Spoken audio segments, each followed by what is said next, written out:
Hi, I'm Bill Etheridge, EFDD MEP for the West Midlands in the UK. I'm here to talk to my Czech colleague Jiří Payne about an exciting plan that he has to develop a better Europe. First of all, could you tell us a little bit about yourself, please, and your background? Hi. In fact, I studied nuclear physics in Prague on Charles University, and because of my political activities, I haven't been graduated after finishing my school, and so slowly, step by step, I end up as a boilerman, as a man who was dealing with central heating in some house. And from this place, I have been elected to the Czech Parliament in the first free elections in Czechoslovakia after the fall of communism. So that's I get to the politics, and right now I'm a member of the European Parliament. So you never actually got to use your expertise at all because of the regime you were living under? So, in fact, it was not possible for such people as me to study on schools and so, and we developed some flying universities, some lectures and discussions in flats, and the quality was very high, even better than official schools. So my education is coming from the central heating as boilerman and from private lessons what we organized. Okay. Well, I think you actually have some really serious experience of the separation of Czechoslovakia and what went on there. Could you tell us a little bit about that? Basically, I have been elected to the chairman of Foreign Affairs Committee, and my first challenge was to split Czechoslovakia. But there are no textbooks on that. There are no theory how to do that. No university is teaching how to do that. So we developed a special know-how to do it, and we decided to have minimum loss during the split. The predictions were there will be 100,000 unemployed people. But we managed that to do it by velvet way, without disasters, without such a problem. And we were successful. We decided to have good relations with Slovaks after the split. And 20 years after that, I can say we have very excellent relations with Slovakia. So I think that's special know-how, what we do have. And maybe we can use something like that for European Union. So you managed really separation with the minimum of disruption. Exactly. And I would like make some comparison, because at the same time, early 90s, there was the war in Yugoslavia. Slovenia and later Croatia decided to organize referendum to exit from Yugoslav Federation. And Yugoslav Federation decided to punish two states because of their leaving. And it led to the war. Yeah. And we decided in Czechoslovakia not to have war. We decided to do it by peaceful way. And I think that the difference, the Czechoslovak model, velvet model of the split, and the Yugoslav model, the war model of the split. And right now, in European Union, we see there would be choice for European Commission to have Yugoslavia or Czechoslovak way. And my feeling is the Commission decided to go the Yugoslav way, to punish UK because they are leaving European Union. So, to be clear, to take the approach of punishing someone who wants to be separate, to take that hard line, actually leads to disruption, chaos, and all sorts of awful consequences that nobody wants. Exactly, and in fact, I am not friend of revolutions.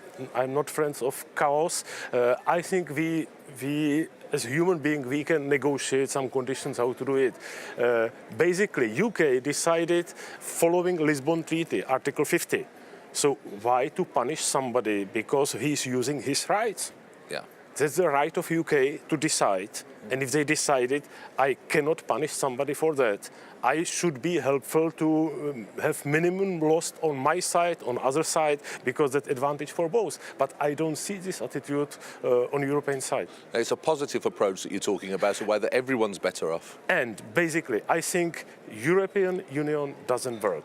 We see that more and more responsibilities and competencies is going to the European level. And that will lead to disaster, because European Union behave like we know what is good for you, and we will order that to you. And that's not the right way. That will lead to disaster like in Yugoslavia. So my preference would be organized transformation of European Union, which has long time democratic deficit to some better system, how to cooperate. We don't like tensions, we don't like war, we like cooperation. We like to keep everything what is positive and what European Union is doing up to now. But we have to have democratic influence to European decisions. And I developed some project using experiences from the split of Czechoslovakia, how to do it. And I can do it faster. I can do it in few weeks if it will be necessary.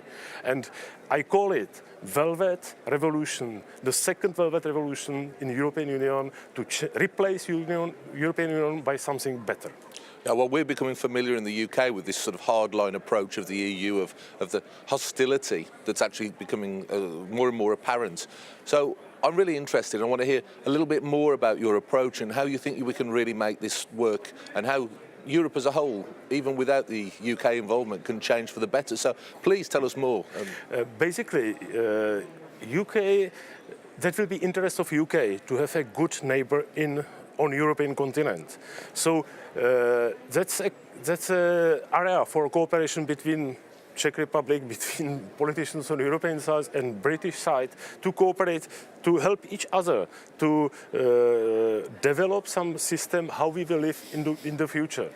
And basically, there is another one example from Brexit, because there have been passed so-called Great Repeal Act in UK, which says the British Parliament has power to change European regulations. If many countries, maybe almost all countries, all European members will do the same in their constitutions, that's the end of the project of Jean Monnet, which doesn't work, which never will work. And that's start for intergovernmental cooperation, and then governments can meet each other and they can sign treaty, simple treaty saying all students will stay on their universities, they will continue in their programs, and financing of the programs will be not decided by Commission or by European Parliament, it will be decided among governments. It's faster, it's easier.